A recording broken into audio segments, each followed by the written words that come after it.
Welcome. If you're looking for support, head over to faithfullygrowing.com to learn more about the Faithfully Growing community. As a member, you'll get access to weekly drop-in Zoom sessions, one for everyone and one for IFS practitioners, plus a weekly email with resources and prompts to help you on your parts work journey. You'll also have access to a library of full IFS tutorials and tools. I don't just see this as a podcast. I see it as a family of people committed to healing and supporting one another, being human together. So whether you're here for your own journey or giving back to help others, you're what makes this all possible. And know that you can feel free to reach out anytime at tim@faithfullygrowing.com.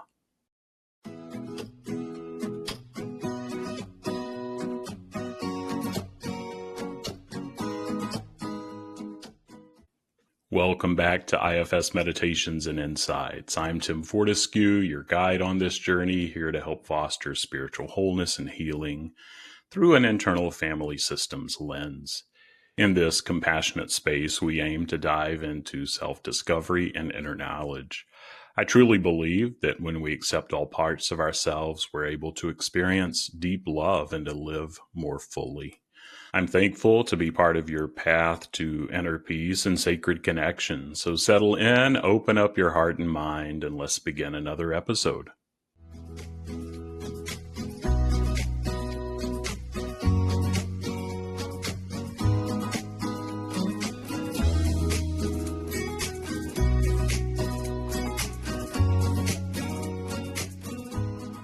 Today I want to talk about something that I think we all need more in our lives. Empathy. But not just empathy for others. What we're focusing on today is empathy for all the different parts of yourself. When I hear the word empathy, I naturally think about understanding and caring for others, which is so important, but just as vital is the idea of extending that same compassion inward towards the parts of you that are struggling, frustrated, or feeling misunderstood. In today's episode, we're going to explore what it means to offer empathy to yourself and your parts, why it's so important for self-awareness, and how it can transform the way you live and make decisions. I'm also going to share some personal stories from my life that illustrates this point. And on that note, how are your parts? This week's been a little challenging for me and my parts. And those critics come up and they're doing the best they can, but there are parts that react to them. And so I've just noticed those polarizations. And so it's good to take time for me to remind my parts that I'm older now, things are different, but they can trust a little more. But it makes sense that they're struggling with that. And maybe you're noticing some of those polarizations and inner struggles, and just be gentle with yourself and just pause, send compassion to those parts. We're all doing the best that we can, and we all have times where it's more challenging than others. So let's begin with a question I've been reflecting on recently. How can you better understand and feel the experiences of your parts? And one's by just awareness and knowing that no matter how much we practice this parts work, it's good to reattune and increase that awareness and pause and slow a little bit. You've heard me talk over the last couple episodes about my feeling overwhelmed with work, family, responsibilities, and my own inner expectations. And those critics have high expectations. And you've heard me talk about my part that's often driving me to work harder to be productive, no matter the cost. I had a therapist once who I went into their office, and often, little Tim shows up, and the parts that are protecting him think one mistake, and you've heard me say this, that you don't belong where you are today, and one mistake, you're going to show it to the world. And it sticks in my mind, and maybe it's helpful for you as I tell my parts when they can really be stirred up and not be working as a team. Those parts that once helped me, and they're still trying to help me, but reminding them things are different, to have a conversation and let them know that I'm not going back. I'm going to keep making mistakes, but everyone's making mistakes, and we're enough. There's a team here, and this helps them soften, to remember who I am, and to remember that there are powers at work outside of who I am, and they can trust. And I'm sure some of you can relate. I'm sure, all of you can relate on some level, whether it's work, personal goals, or just the pressure to keep up. We all have parts that push us to keep moving forward. We have parts that don't like them. We don't have to push them away. They're doing the best they can. We can extend some compassion. But what happens when we don't slow down to really listen to these parts, and that we're not offering empathy to these parts that are critical, doing the best they can? We still need them, but they don't have to work so hard. They make us whole in who we are today. And the same with those parts that react to the idea of slowing down and giving these critical parts or overdriving parts space. They're doing the best that they can too, and their fears are valid. But they've got us, who we are today, that's driving the bus. We can get to know each of them, and both sides bring gifts that we need, that make us self and whole in who we are.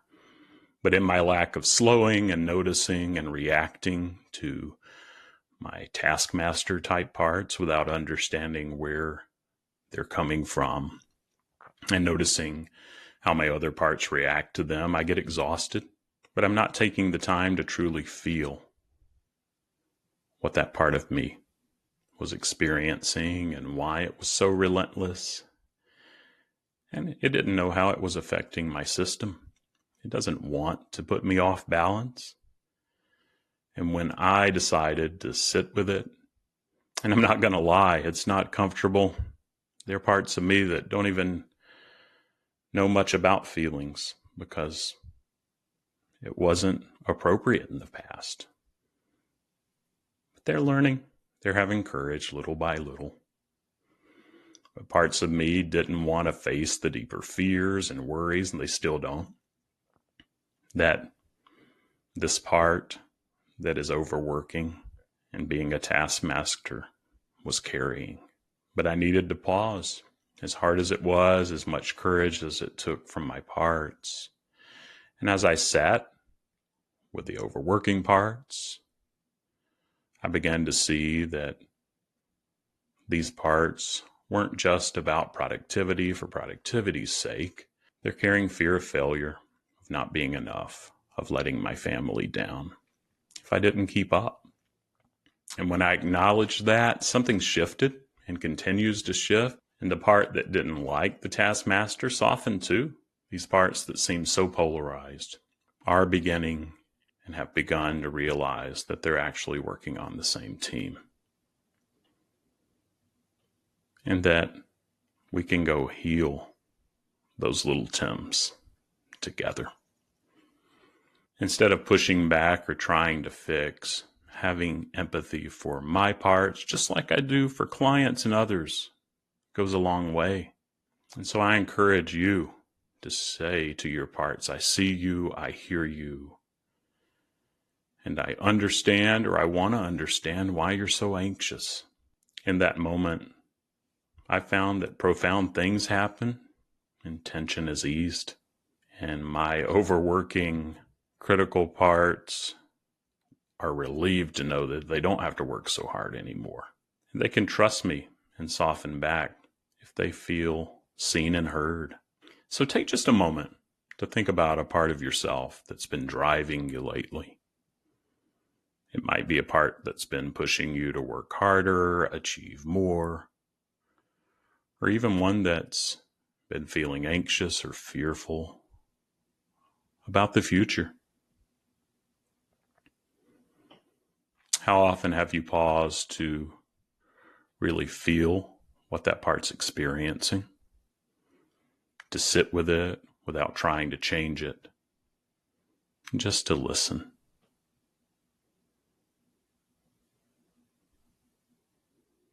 And what parts are reacting to it?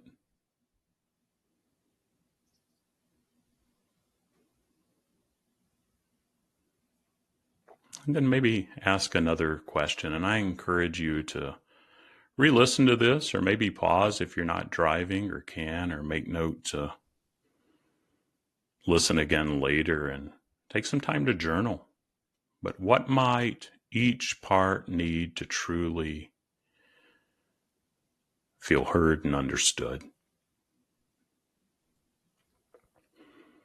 Often our parts are just looking for acknowledgement. They don't necessarily want us to fix the situation right away. They know that may not be possible. Instead, they need to know that we're paying attention to them. We're not going to forget about them or the situation. Just like in any relationship, listening builds trust.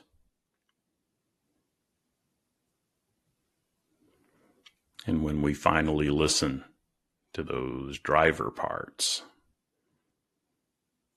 working so hard out of fear, we can begin to realize that these critics and drivers aren't trying to sabotage us or drain us. They're just trying to protect from failure, from feeling inadequate.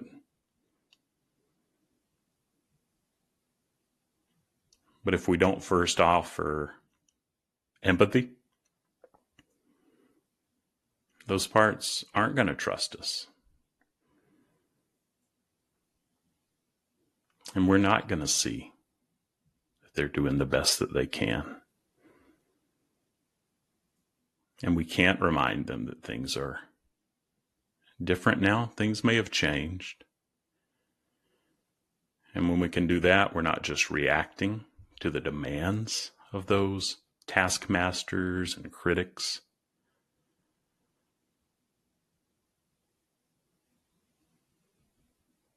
But once we acknowledge its fears and offer understanding, things begin to shift. I've seen that, and I hope you have too. And this is where empathy comes into play. Each part of you, whether it's a part that's anxious, frustrated, or pushing too hard, has its own story. And if you take the time to listen, to offer empathy, you'll often find that what it needs isn't drastic change, but simply to be heard and understood. And let me tell you another story. This is one from a while back. I was working with a client, we can call him David, who was dealing with a lot of self-doubt. Can you relate to that? He had a strong inner critic constantly telling him he wasn't good enough, wasn't smart enough, wasn't capable enough. And this part of him was brutal. It was wearing him down, wearing other parts inside the system down, creating a lot of imbalance. And when we first started working together, David's instinct was to fight back against this critical part, to shut it down. Other parts did not want to go there. And just realizing that there were other parts that were jumping in, and the polarizations there was key. And it made sense because this critic was harsh. But the more we talked, the more we started to explore why that critical part was showing up, what it was protecting him from. Eventually, through a lot of gentle inquiry, David discovered that this part had developed as a defense mechanism. Early in his life, It was trying to keep him from making mistakes, from being humiliated. And it was hard for David to see it at first, but eventually he realized that this inner critic wasn't the enemy. It was a protector. It was harsh because it was scared. And what it needed more than anything was empathy. And as soon as David began to offer that part of him some compassion, to recognize that it wasn't trying to harm him, but rather protect him, the dynamic shifted. The critic didn't disappear overnight, but it softened because it still offers some input that we need.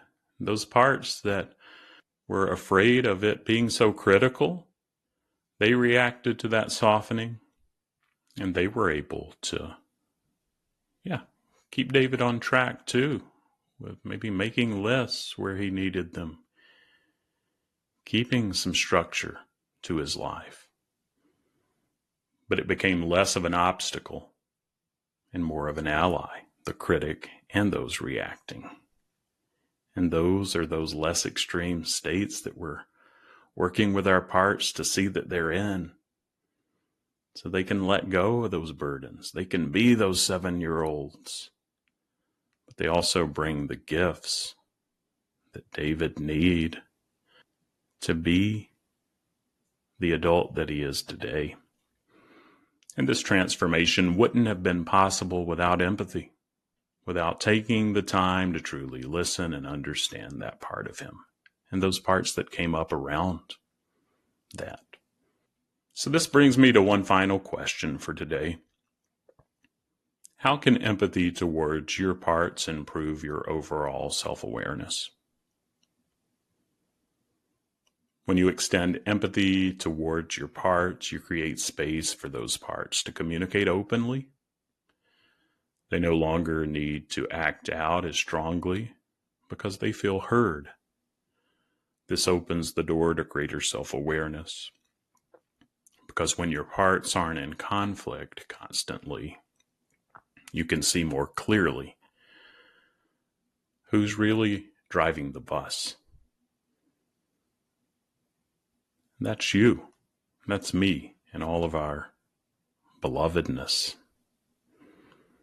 And for me, when I offered empathy to that part of me that was afraid of failing, I began to understand so much more about myself. And I could see how that fear was influencing my choices, my energy, even how I interacted with others. And as I've continued to offer empathy, I've found that I make decisions from a place of calm and clarity rather than stress and fear.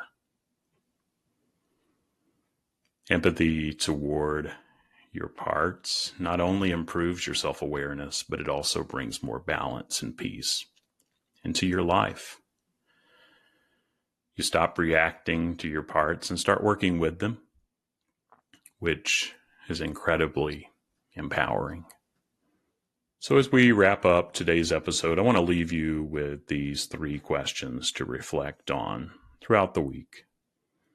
How can you better understand and feel the experiences of your parts? What might each part need to feel truly heard and understood? How can empathy toward your parts improve your overall self-awareness? And note too that if you want to receive an email with these reflection questions each week, journal prompts, and other resources, go to faithfullygrowing.com and check out the Faithfully Growing community, and you'll receive that email, and you'll also help keep IFS accessible to all. And so I hope to see some of you in the community. Join me on a Tuesday for practitioners and IFS therapists, and on a Thursday for everyone. And be glad to have you ask questions there even before you join. Just send me an email to tim@faithfullygrowing.com if that'd be helpful. Have a great week. See if you can show more empathy to yourself, just like you do to others. Take care.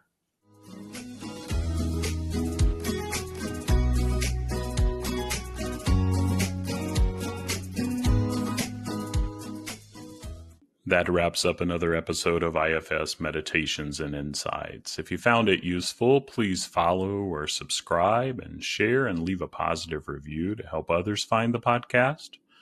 For more IFS Meditations and Insights, visit blog.faithfullygrowing.com. And as always, your thoughts on the podcast are welcome. Send me an email to tim@faithfullygrowing.com. And thank you for being part of this community.